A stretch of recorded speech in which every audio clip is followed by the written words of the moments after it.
Thanks for staying with us. We're still reviewing Punch. Let me take the story on our former president, Obasanjo, who actually organized a memorial in honor of Jimmy Carter, the former president of American president who passed.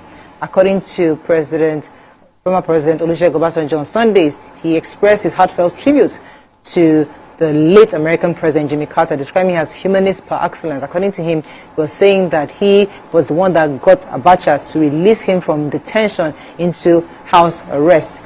According to him, he said in 1995, after criticizing the military junta, he credits Carter with playing a crucial role in his eventual freedom. Obasanjo served as military head of state from 1976 to 1979. If you recall, during that time, Carter had visited Nigeria around that time. Reflecting on Carter's legacy, Obasanjo recalled the courage and commitment Carter showed not only in his humanitarian work, but also in his efforts to address the vestiges of the colonialism.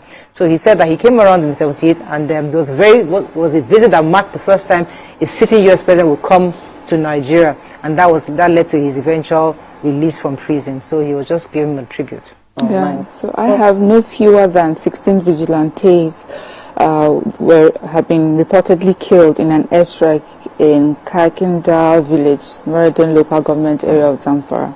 So an indigene of the area, his name is Garba Umar, and he told reporters that he described it as an accidental bombing.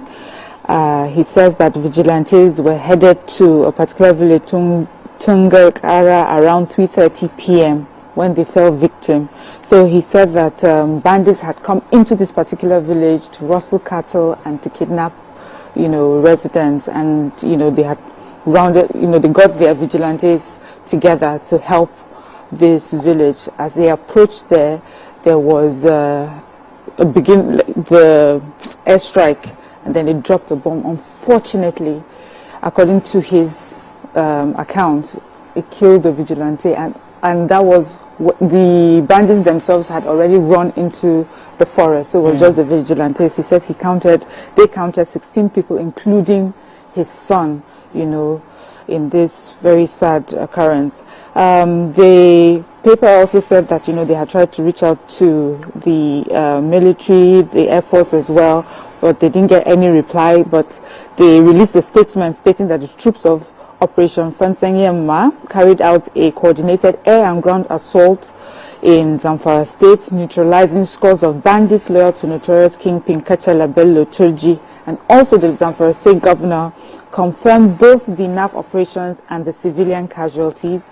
He says that they have received multiple positive reports of the precision attacks carried out by the air component of Operation Fansengyema over the weekend in troubled Maradun and Zurmi local government areas. He says the intervention by military has significantly degraded the operational capacity of the bandits and has shown the commitment of Nigerian Air Force to carry out its constitutional mandate of protecting civilians and safeguarding the lives and property of people, and then expressed regrets that some members of the task force and local vigilantes were also affected during this operation. Okay. So I have a 22-year-old lady identified as Iyanu Adedeji, allegedly stabbed her husband Funsho Jimo to death in Abeokuta, Ogun State capital.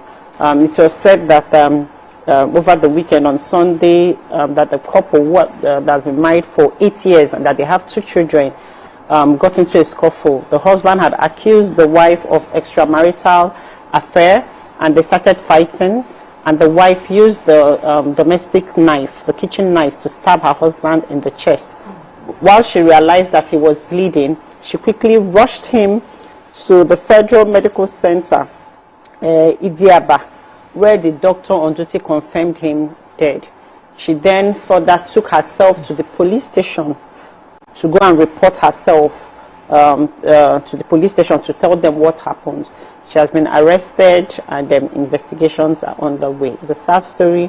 We should learn to control our anger and not act on impulse, and Very sad indeed, yeah. We have a story moving on now to Daily Sun. Very quickly, debt servicing gulps 8.94 trillion in 9 months as deficit widens. Peter Obi charges new Ohaneze leadership on Nigeria's unity. And there's a story inside. CBN unveils diaspora-friendly accounts to boost investments, bars local deposits.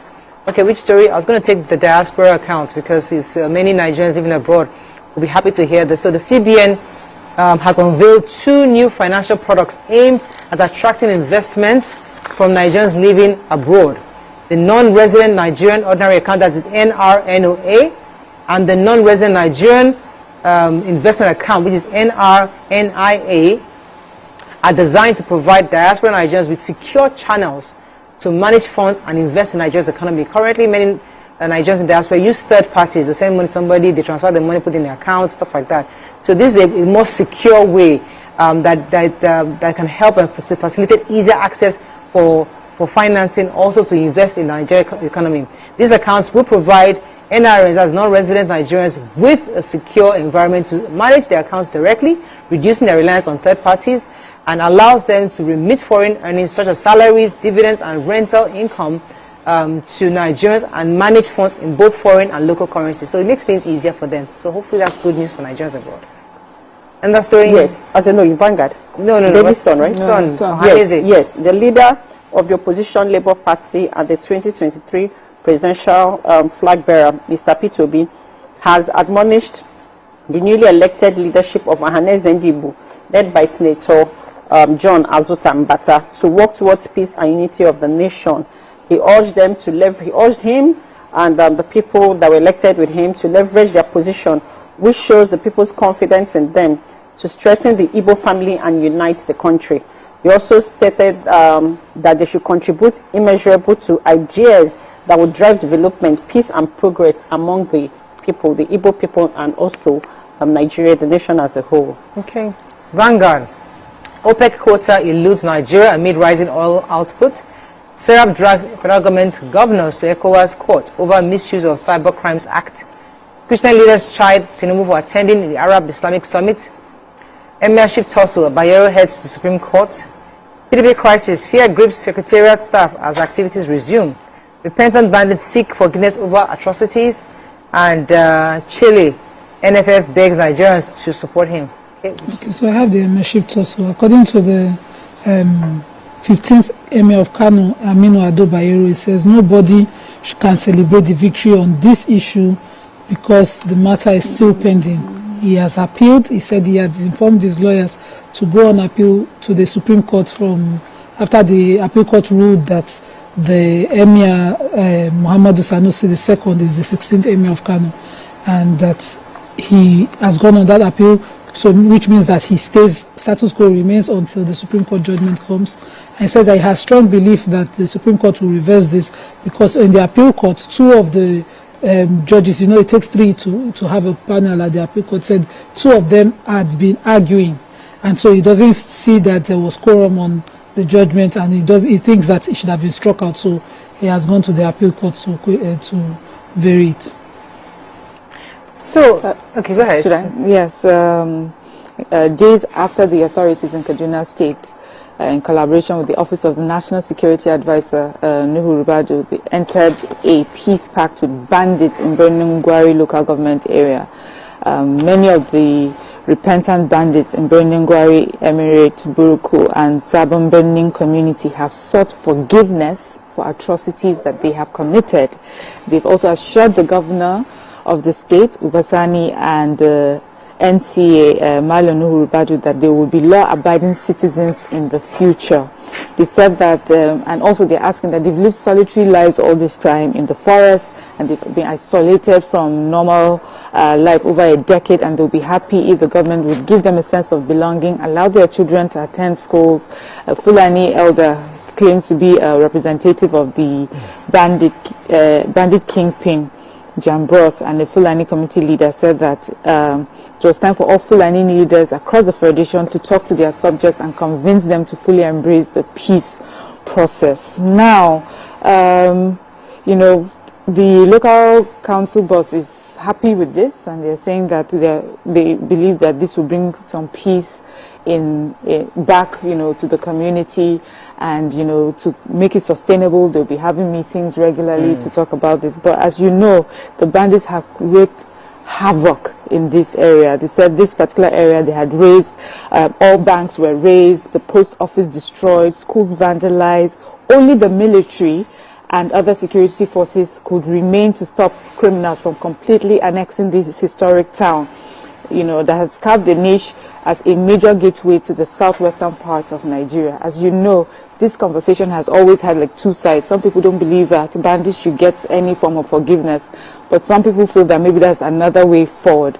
I would like to hear, you know, after this comes out, what people in Kaduna State feel, you know, about granting them forgiveness and asking them to come back and live amongst, you know, regular people in their communities. Okay. Any other stories? In fact, there was a story that caught my attention. I'm not even sure if I should take the story because the National Christian Elders Forum criticized the President, Bola Ahmed Tinubu, for participating in Arab Islamic Summit held in Saudi Arabia, recently describing it as violation of Nigeria's constitutional secularism.